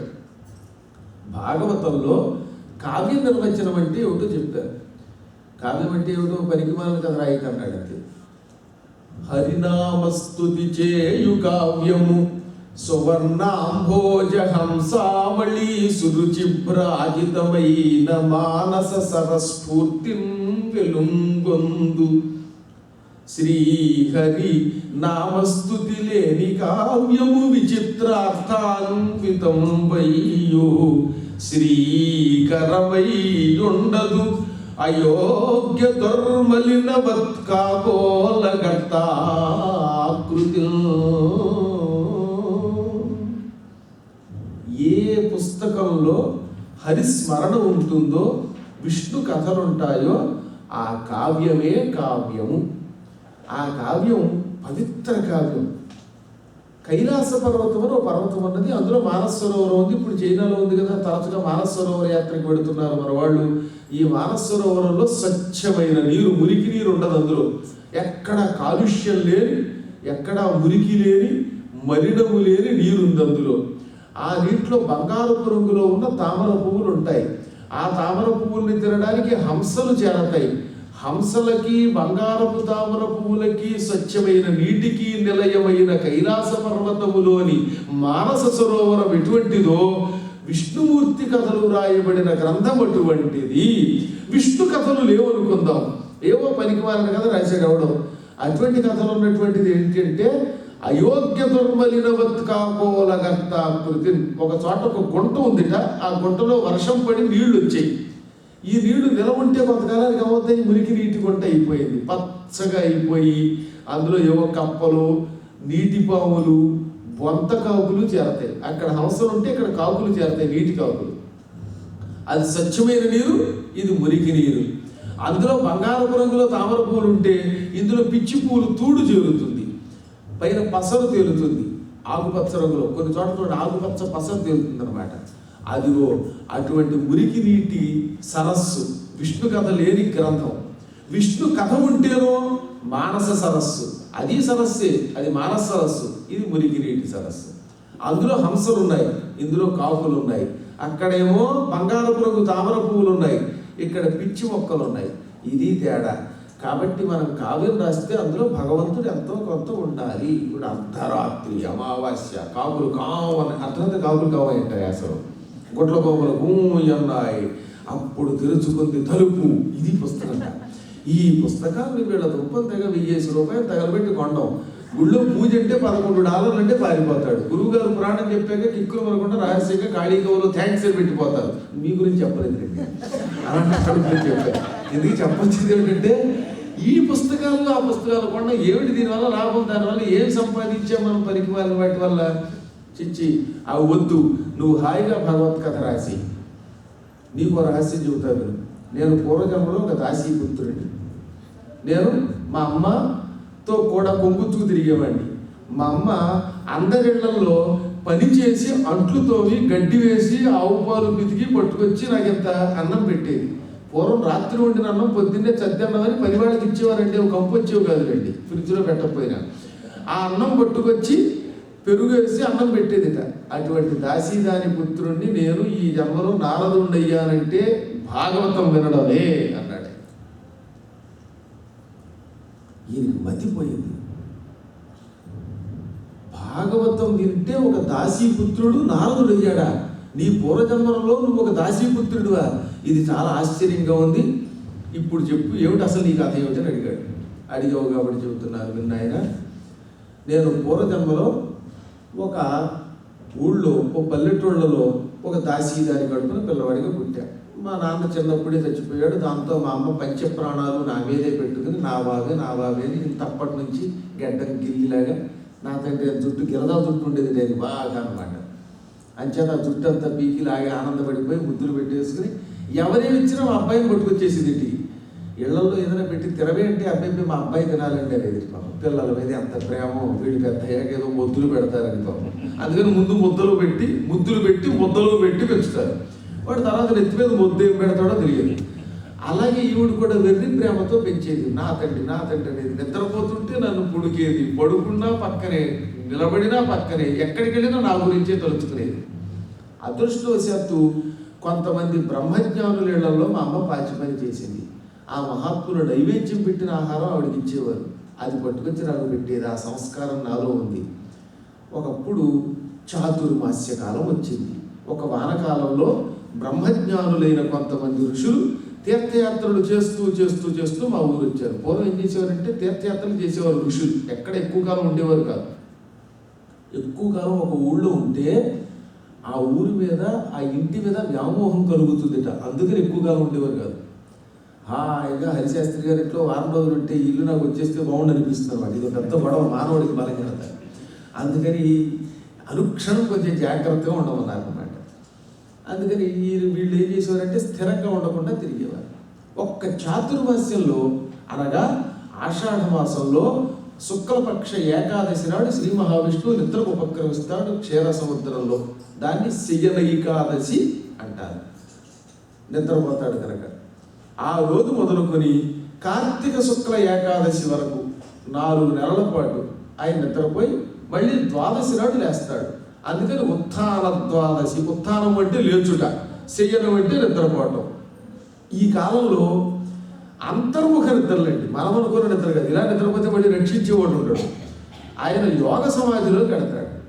ఈ కాలంలో ఋషులు సన్యాసులు యాత్రలు చెయ్యకూడదు, అమెరికా కూడా తిరగకూడదు. ఇప్పుడంటే సన్యాసులు కూడా చాతుర్మాస్యంలో ఇష్టం వచ్చినట్టు తిరుగుతున్నారు, కానీ ఈ కలియుగం గురించి చెప్పడం అనవసరం కూడా. దాని గురించి ఎక్కువ మాట్లాడడం ఇప్పుడు నాకు ఇష్టం కూడా లేదు. కలి ప్రభావం అయినా పూర్వంలో ఇప్పుడు వాళ్ళు కూడా తిరగకపోతే కొంతమంది కొన్ని ఇబ్బందులు వస్తాయి. వీడు బోధించాలిగా, మరి ఎంతో కొంత బోధించడానికి వాళ్ళు తిరగాల్సి వస్తుంది. కానీ పూర్వకాలంలో 4 నెలలు ఒకే ఊళ్ళో ఉండి కదలకుండా కూర్చునేవారు. కూర్చుని అక్కడ యజ్ఞాలు చేస్తూ మధ్యాహ్నంలో మీ పోటీ మంచి వాళ్ళందరికీ, మహాత్ములందరికీ పురాణాలు చెప్పేవారు అన్నమాట. విశేష పురాణాలు జరిగేవి ఆ కాలంలో. భజనలు చేసేవారు.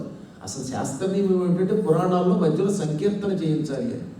నారదుడు పాడాడు శ్రీకృష్ణుడి లీలలన్నీ. లవకుశులు రామాయణం గానం చేశారు. ఇప్పుడు కలియుగంలో పురాణం చెప్పేవాడికి గానం శక్తి తగ్గిపోవటం వల్ల పాటలు పోయి ఉత్తిత్తి శ్లోకాలు అని చదివేసిపోతున్నారు. కానీ ధర్మశాస్త్రం ప్రకారం శ్లోకం కింద చదవాలి అని ఒక నియమం అన్నమాట. ఇవన్నీ చేయించేవారు ఆ కాలంలో. మేమున్న ఊళ్ళోకి చాతుర్మాస్యం ఇంక 2-3 రోజుల్లో ఆరంభం అవుతుందనగా కొంతమంది బ్రహ్మవాదులు వచ్చారు, జ్ఞానులు. వాళ్ళు వచ్చి మా ఊళ్ళో అడుగుపెట్టి, అయ్యలారా మేము తీర్థయాత్రలు చేస్తూ తిరుగుతున్నాం లోకాలన్నీని, కానీ ఎల్లుండి నుంచి చాతుర్మాస్యం ఆరంభం, అప్పుడు మేము యాత్రల్లో ఉండకూడదు, తిరగకూడదు, ఇక్కడ ఆగిపోదాం అనుకుంటున్నాం. మీ ఊళ్ళో ఏదైనా మాకు అవకాశం ఇస్తే చాతుర్మాస్య దీక్ష ఇక్కడ నిర్వహిస్తాం. ఓ మంచి తోట ఇవ్వండి, మేము ఆ తోటలో ఉంటాం. గృహస్థుల ఇళ్లలో సన్యాసులు ఉండకూడదని ఒక నియమం అన్నమాట. ఎక్కువ కాలం గృహస్థుల ఇళ్లలో ఉండకూడదు, అదొక నియమం. సన్యాసి కాషాయ వస్త్రం పుచ్చుకుంటే ఎక్కువ కాలం ఉండొచ్చు, ఎక్కువ కాలం ఉండకూడదు. మేము 4 నెలలు ఉండాలి కనుక గృహస్థుల ఇళ్లలో ఉండకూడదు కనుక ఒక విడిది ఇస్తే ఓ తోటలో ఓ పందిరి వేసుకుని అందులో ఉంటూ యజ్ఞం చేస్తూ ప్రసాదాలు మీకు పెడుతూ పురాణాలు చెబుతూ ఈ 4 నెలలు పవిత్రంగా గడుపుతాం. మీ చేత అందరి చేత గానం చేయిస్తాం, హరిగానం. అవకాశం ఉందా అని అడిగితే అసలు కాదని ఎవడన్నా అంటాడు? అసలు అజ్ఞాని ఎవడన్నా అనాలి తప్ప. ఆనందంతో పులకించిపోయి మేము ఎంత పుణ్యం చేసుకున్నాం, అసలే చాతుర్మాస్యం, అందులో మీరు బ్రహ్మవాదులు, మీలాంటి వాళ్ళు మా ఊళ్ళో మీ దీక్ష నిర్వహిస్తామనడం మా పూర్వజన్మ సుకృత పరిపాకం. నిస్సంతోషంగా ఉండే దుర్మార్గులు కూడా మీరు వస్తే సంతోషం పొందుతారు. ఇచ్చాం మీకు అవకాశం, మీరే మమ్మల్ని అనుగ్రహించండి అన్నారు. వాళ్ళకు మంచి ఊళ్ళో ఉన్నటువంటి అధ్యక్షుల వారి తోటలో ఇచ్చేశారు విడిది. ఆ విడిదిలో వీళ్ళు మకాం ఏర్పాటు చేశారు. ఇక ప్రారంభమైంది చాతుర్మాస్య దీక్ష. వీళ్ళు అన్నారు, అయ్యా మీ ఊళ్ళో ఉంటున్నాం బాగానే ఉంది, పగటిపూట మీరు వ్యవసాయం పనులు చేసుకోవాలి, అందులో అది వానకాలం కదా, ఆ పనులు అయ్యాక పురాణానికి రావాలి తప్ప అసలు వ్యవసాయం మానేస్తే మరి భోజనం ఎలాగా? ధర్మం ప్రకారంగా ఎవరి డ్యూటీ వాడు చెయ్యాలి. 7 రోజులు నేను ఉన్నాను, సాయంత్రం 7ంటికి వచ్చి పురాణాలు అనడం ధర్మం కాదు. మీ సాఫ్ట్వేర్ ఉద్యోగాలన్నీ మాని పొద్దున్న నుంచి సాయంకాలం దాకా నాతో కూర్చుంటే సాఫ్ట్వేర్ పోయి హార్డ్వేర్ నెత్తిమీద పడుతుంది. అప్పుడు మీరు పురాణం వెళ్ళలేరు, నానాయాత్ర. కాబట్టి ధర్మ ప్రకారం ఆ పనులు చేయాలి. ఎట్టి పరిస్థితుల్లో 7ంటికి మాత్రం నాకంటే ముందు రావాలి, అదొక్కటి మాత్రం నియమం ఉందనుకోండి. అసలు పురాణం అంటే గురువు గారి కంటే 5 నిమిషాల ముందు వచ్చి ఆయన లేచి వెళ్ళిన తర్వాత 5 నిమిషాల తర్వాత వెళ్ళాలని శాస్త్రం. పూర్వం అలా ఉండేవారు లేదు. అంచేత పూర్వం అదొక నియమం అనమాట. గురువు గారు 6:30కు వస్తే మేము 7:30కు వస్తాం అనేవాళ్ళు ఉండేవారు కాదు. నేను చెప్పేది మీలాంటి జ్ఞానుల గురించి, అలాంటి వాళ్ళ గురించి చెప్తున్నాను. మహానుభావులు ఎక్కడైనా ఉంటారు, మీరు ఎప్పుడు కాస్త ఎంత మంచివాళ్ళండి, నాకంటే ముందే వచ్చారు గ్యారంటీగా అనుకుంటున్నాను. ఒకవేళ కనబడకపోతే కళ్ళతో లేకపోవడం వల్ల నాకు కనబడి ఉండకపోయాయి. లోపం దాన్ని కానీ పాపం మీది కాదు. సరే, అంచేత ఈ నియమాలన్నీ మీరు హాయిగా శుభ్రంగా వ్యవసాయాదులు చేసుకోండి. కానీ మేము మడిగా ఉంటాం, ఏదో చెంపు తెచ్చిపెట్టు, మంచినీళ్ళు తెచ్చిపెట్టు, ఈ తువ్వాలు ఆరేసి పెట్టు అంటే ఆరేసి పెట్టి ఒక కుర్రాడు ఒకడు ఎవడన్నా ఉంటే అప్పగించండి పని చేయడానికి, ఒక చిన్న కుర్రాడిని మాకు అప్పగించండి అన్నారు. పూర్వం బాలకార్మిక వ్యవస్థ మీద దండయాత్ర లేని రోజులు కనుక. అలాంటి వాడు ఎవరు అంటే ఈ నారదుడు కనపడ్డాడు వాళ్ళకి. ఆ జన్మలో దాసీపుత్ర అని మనకి వాడి పేరు కూడా లేదు. చూడండి, అది విశేషం. ఈ అబ్బాయి చాలా మంచివాడండి, బుద్ధిమంతుడు, ఏం చెప్పినా చేస్తాడు, పని చెబితే పారిపోవడం, ఇతన్ని మీకు అప్పగిస్తున్నాం, మీరేం చెప్పినా చేస్తాడు, ఈ బాబు మీ వాడిగా అన్నారట. అక్కడ మారింది జాతకం అన్నమాట. ఆయనకి బ్రహ్మజ్ఞానులు ఏమిటి 4 నెలలు చాతుర్మాస్యం చేయటం, వాళ్ళకి చిన్న చిన్న పనులు చేసి పెట్టడానికి కుర్రానేమంటే మరి వీడినే ఇవ్వడం అంటే మరి ఎవరి యోగం వాళ్ళది కదా. మరి ఈ కుర్రవాడు అక్కడికి వెళ్ళాడు, వాళ్ళతో కూడా ఉన్నాడు. వాళ్ళకి సంధ్యావందనానికి నీళ్ళు ఇవ్వడం, పిల్లాడు కాబట్టి పెద్ద పనులు చెప్పరుగా, చెంబు నీళ్ళు ఇవ్వడం పెద్ద కష్టం కాదు. ఈ తువ్వాలు అక్కడ ఆరినైనా తడిపేసిన తువ్వాలంటే అక్కడ ఆరేసేవారు, టైర్లు లేని రోజులు కనుక. అందులో అక్కడ ఆరేసి మళ్ళీ వాళ్ళకి ఏదైనా తర్పాలు తెమ్మన్నా పళ్ళు తెమ్మన్నా ఇవ్వడం. వాళ్ళు అన్నం తిన్నాక బ్రహ్మజ్ఞానులంతా నైవేద్యం పెట్టాక ఇచ్చిన ప్రసాదం ఇంటినివాడు. మంగళమనుచును వారల ఎంగిలి భక్షింతు వానకండకు నోడం. పూర్వం దేవతలకి నివేదన చేసి ఒక గిన్నెతో అన్నం వండారు, ఒక గిన్నెతో పప్పు వండారు, ఒక గిన్నెతో పాయసం వండారు. దీన్ని దేవతలకి నివేదన చేయాలి. ఆ తర్వాత గిన్నెలోంచి కంచంలో వడ్డించుకుని ఆకులో తినేవారు. ఈ కంచంలోనో ఆకులోనో వడ్డించుకున్నాక గిన్నెలో మిగిలిపోతుంది కదా, దీనిని ఎంగిలి అంటారు. దాన్ని జ్ఞానులైన ఋషులకి పౌరాణికులకి పెట్టకూడదు, ఇది నియమం. దాన్ని పరివాళ్ళకి ఇవ్వాలి. అంటే ఎంత ఆశ్చర్యకరమైన కాలమో ఆలోచించడం ఒకసారి. ఆ గిన్నెలో అన్నం గరిటెతో వడ్డించుకున్నారు వాళ్ళు. గరిటెతో వడ్డించుకున్నాక గిన్నెలో మిగిలిన అన్నంలో నిజంగా అసలు ఎంగిలంటే ఎంగిలే కాదు. అయినా అది ఎవరికి పడితే వాళ్ళకి పెట్టకూడదు, కేవలం పిల్లలకి పరివాళ్ళకే పెట్టాలి ప్రసాదంగా. అసలు ఎంత నియమం ఉన్నదో ఆలోచించండి. ఆ కాలం వాళ్ళు ఇప్పటి వాళ్ళని చూస్తే ఇక అన్నం తినక మానేసి ఆత్మహత్య చేసుకుంటారు. ఎందుకంటే ఎంగిలి చేతితోటి గరిటెతో వడ్డించుకుంటూ జైలుకూడు పళ్ళేరు చేత్తో పుచ్చుకు తినే రోజులు చూస్తే హడిలి పడవాడు. అన్నం తింటూ తుక్కుని మాట్లాడుతుంటే ఈ మెతుకులు ఇందులో పడతాయని అన్నం తిన్నప్పుడు మాట్లాడేవారు కదా. అందుకని ఆ రోజుల్లో అంత నియమం. దానిని ఎంగిలి అన్నారట ఏకంగా. అదిగో గిన్నెలో మిగిలిపోయిన ఆ ఎంగిలి నాకు అన్నంగా పెట్టేవారు ప్రసాదంగా. అది నేను అమృత వస్తువు అని తినేవాడిని. వాన వచ్చినా ఎండ వచ్చినా చలి వేసినా ఏనాడు బద్ధకించకుండా వారి కూడా తిరిగారు. ఎప్పుడు వారితోటి లోకం నాకు. వారు సాయంత్రం వేళ భక్తులందరూ వచ్చి కూర్చున్నాక విడిదిలో పురాణ కథలు చెప్పేవారు. వారు విష్ణు చరిత్రముల్ చదువగా వర్ణ్యంపగా పాడగా ఆరావంబు సుధారస ప్రతిమవై అశ్రాంతమున్ వీధులో చేరం. వాళ్ళు విష్ణు చరిత్ర చదివారు, వివరం చెప్పారు, పద్యాలు పాడారటండి. వారలు విష్ణు చరిత్రములు చదువుగా వర్ణింపగాని పాడగా అన్నారు. పద్యం పాడాలి, వచనంలా చదివితే ఆ ఉపన్యాసం వినకూడదని శాస్త్రం అన్నమాట. అందుకని పాడారు. ఆ ఆనంద మాధుర్యం మా చెవుల్లో పడింది. నేను పొంగిపోయేవాడిని. ఆ కళ్ళమ్మట అలా నీళ్లు వచ్చేసేది. శ్రీ మహావిష్ణువు స్తంభంలోంచి వచ్చాడనగానే కాసేపు నేనే ప్రహ్లాదుని అయిపోయేవాడిని. గజేంద్రుడిని రక్షించాడనగానే ఆ గజేంద్రుడిని నేనైపోయేవాడిని. శ్రీకృష్ణుడి బాల్యలీలలో అనేక మంది గోపాల బాలకుల గురించి చెబుతూ ఉంటే ఆ గోపాల బాలకుడిని నేను అనుకునేవాడిని. దానితో నా శరీరం గగుర్పాటు పొందేది, పులకించేవాడిని, వాళ్ళని తిలకించేవాడిని. నన్ను నేను మరిచిపోయాను. వాళ్ళతోటి లోకం అయిపోయింది నాకు. వాళ్ళ కాళ్ళ దగ్గరే పడుకునేవాడిని. నాకు 4 నెలల కాలం ఒక బ్రహ్మానంద కాలం అయిపోయింది. నా జీవితంలో అటువంటి ఆనందం ఎప్పుడూ అనుభవించలేదు. ప్రసాదం గొప్పది, కథాప్రసాదం ఇంకా గొప్పది, ఆ మహానుభావుల చరణ ప్రసాదం ఇంకా గొప్పది. ఇలాగ 4 నెలలు గడిచిపోయింది. ఎన్నాళ్ళు విన్నానో 4 నెలలు ఇట్టే గడిచిపోయింది. అదేం మాయిదారి కాలమో కదా.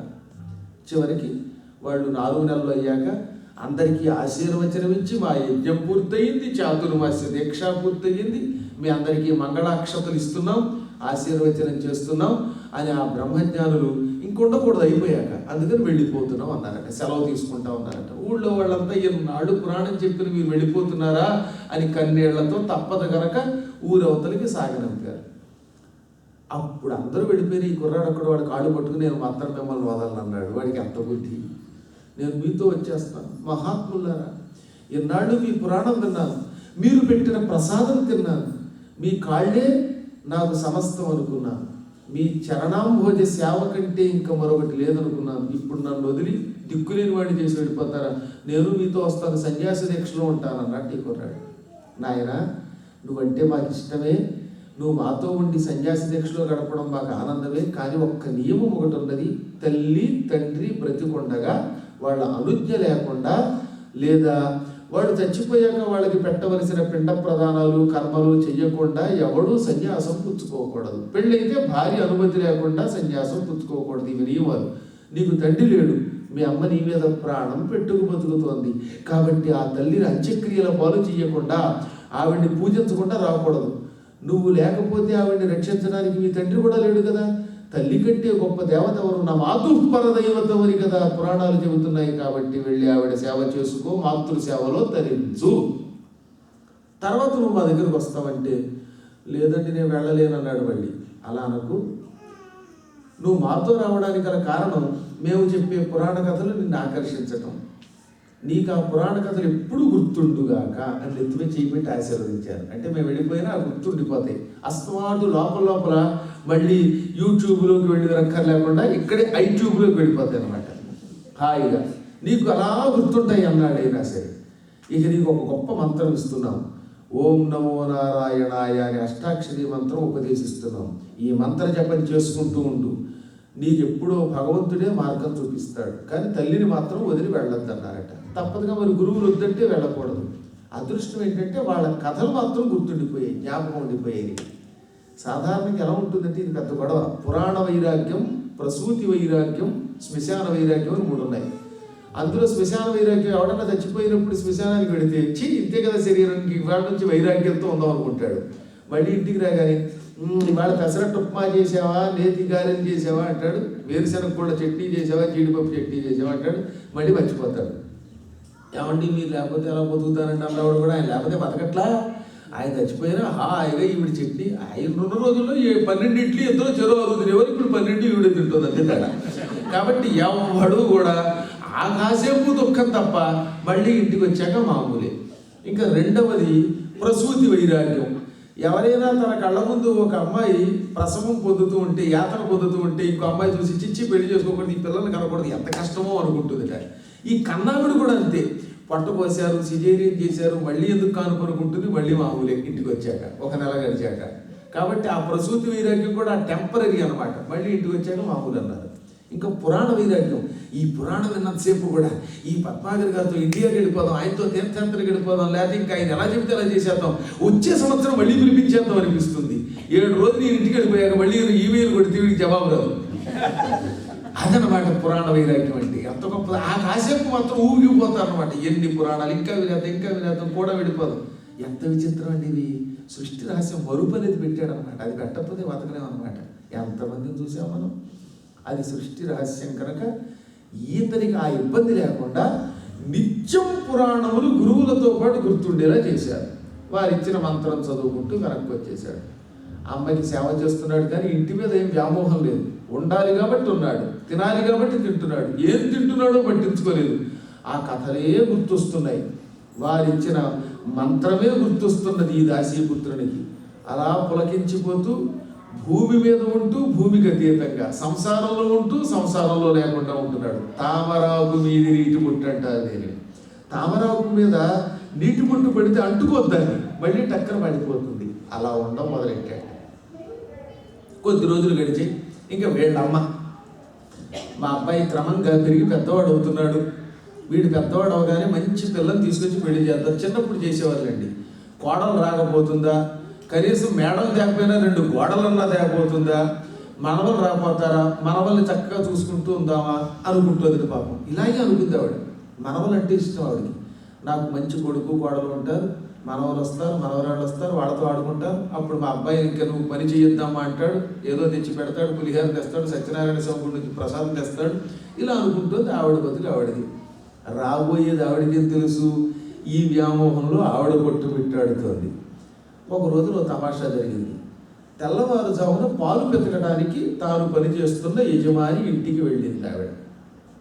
అది చీకటి, పైగా అమావాస్య. గడ్డి లాగుతూ పొరపాటున కింద ఒక నల్ల తాచుపామును చూసుకోకుండా తొక్కేసింది. ఆ పాము ఒక్కసారి తోక తొక్కడంతో బుస్సును పైకి లేచిపోయింది. ఇంత పెద్ద పడగతో ఉన్న సర్పం, కాలసర్పం అది. ఆ సర్పం లేచి అమాంతంగా నుదుటి మీద కాటేసేసింది. పైగా నీలాయత భోగ ఫణ వ్యాణ నల విషమోగ్రవ గిరిజాల మాలా వినిపాతితయై వ్రాలెన్నను గన్న తల్లి వసుమతి మీదన్. నల్లని ఆయత విశాలమైన భోగ పెద్ద పడగ కలిగిన ఆ పాము ఒక్కసారి కాటు వేయడంతో ఆ విషంతో మా అమ్మ బావో కుమారాన్ని ఒక కరుపరిచి కింద పడిపోయింది. నల్లగా మాడిపోయింది ఆవిడ శరీరం. కాస్త క్షణాలలో ప్రాణం పోయింది. ఆ భయంకర విషాగ్ని జ్వాలలతో కుప్పకూలిపోయింది పాపం నా తల్లి నేల మీద పడి. అందరూ పరుగు నా సత్తానికి వచ్చేసారు. నన్ను తీసుకుని అక్కడికి వెళ్ళారు. అయ్యో చిన్నప్పుడే తండ్రి పోయాడు ఈ కుర్రాడికి, ఇప్పుడున్న తల్లి పోయింది, అలా బతుకుతాడో అని ఏడుస్తూ ఉంటే తల్లి ధరిత్రిపై పరగి తల్లడిలంగా మా అమ్మ నేల మీద పడి చచ్చిపోయింది. నాకేం దుఃఖం అనిపించలేదు. ఎవరు ఎలా పుడతారు, ఎవరి కర్మ వల్ల ఎవరు చచ్చిపోతారు, ఈ పుట్టడం పెరగడం చావడం అంతా భగవల్లీలా అనుకున్నాను. మేలురా జిల్లే నాకు సుఖం కలిగింది అనుకున్నాక. పైగా ఎంత గొప్ప స్థితి వైరాగ్యం. మళ్ళీ అది క్రూరత్వం కష్టమా, వైరాగ్యం వల్ల ఎలా చదవాలో అలా చచ్చిపోయింది. ఈ జన్మలో నాకు తెలియదు, ఏ జన్మలో ఎవరికి ఎవరెవరు బంధమో తెలియదు. ఈ సృష్టి రహస్యం ఎవరికి ఎప్పటికీ అర్థం కాదు. భగవంతుడు వైరాగ్యంతో సన్యాస దీక్షతో బ్రతకాలనుకున్న నాకు ఉపకారం చేయడానికి ఈ ఉన్న భవబంధం పట్టుకుపోయాడు. ఈ ఉన్న భవం కాస్త పోయింది, బంధం కాస్త. కానీ తల్లికి చేయవలసిన కర్తవ్యం ఒకటి ఉన్నది. అనుకుని ఆ తల్లికి భక్తితో నమస్కరించి ఆ తల్లిని అంత్యక్రియలకి తీసుకుపోయాడు. అంత్యక్రియల పాలు చేశాడు, తగలబెట్టేశాడు, చేయవలసిన శ్రాద్ధాదులు చేశాడు. దాసీపుత్రుడు కనుక వాడి కొన్ని నియమాల ప్రకారం వాడు చేసేసాడు. దాన ధర్మాల కోసం మిగిలిన ఒక ఇల్లు ఉందిగా, ఆ ఇల్లు కాస్త రాసిచ్చేశాడు బ్రాహ్మణులకి. నాకెందుకు ఇంకా ఎలా పోదామో చూస్తున్నాడు ఈయన. ఎప్పుడు పోయి తన పాత గురువులను కలుసుకొని నిరంతరం వారితో తీర్థయాత్రాచడ శీలినవుదామా, ఎప్పుడు వారితో కలిసి పురాణములు చదువుకుని విందామా అనే కోరికతో ఉన్న ఇతడు ఉన్న ఇల్లు కూడా అంటగట్టేశాడు. అక్కడికి తల్లి బంధం పోయింది, గృహబంధం పోయింది, భవబంధాలు ముందే లేవు, మానసిక బంధాలు లేవు. ఇప్పుడు పూర్తి వైరాగ్య జ్ఞాన సంపన్నుడైపోయాడు. టక్కన లేచిపోయాడు, ఆ ఊరు వదిలేశాడు. ఇంకా పిచ్చివాడు అవధూత తిరిగినట్టు తిరిగాడు. ఎక్కడ ఏదైనా దొరికితే తిన్నాడు, దొరకకపోతే పట్టించుకోలేదు. దొరికితే నీళ్లు తాగాడు, లేకపోతే లేదు. శరీర భ్రాంతి లేదు, అలాగే నీరసము లేదు.